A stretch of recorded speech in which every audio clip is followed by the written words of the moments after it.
mba tsy handisy fanentanana fotsiny anareo fa zany Madagasikara zany zavatra tsy hoavitra tsony eo.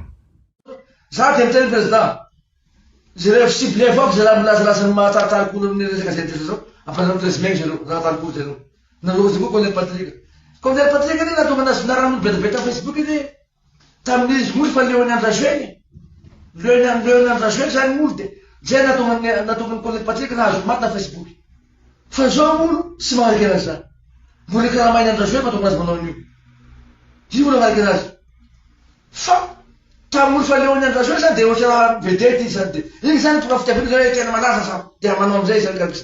ka zaho zany miteny président faravasy hoe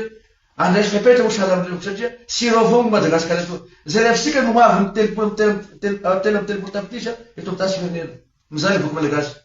sala aminay zao abetokany amizao fotoana zao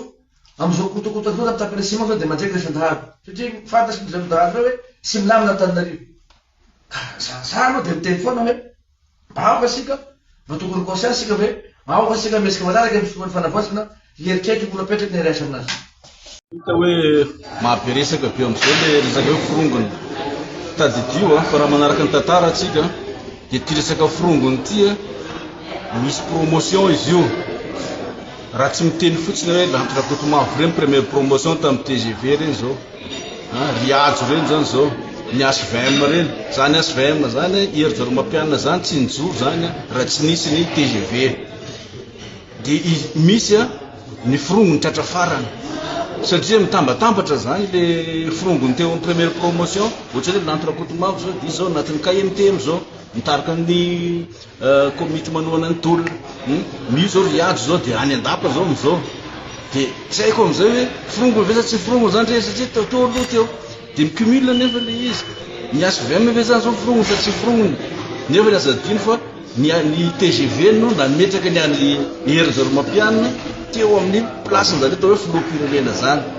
de tratra farany zany le amizao zany de misy le hoe député ny démission na ohatran'izay zao zany zao hoe zay malaza hoe Irmara sy ny firongony de iza zany le tena firongony de iza zany no maninona anatin'ity zavatra ty fa isaorako BDB le tenin'ny filohan'ny republika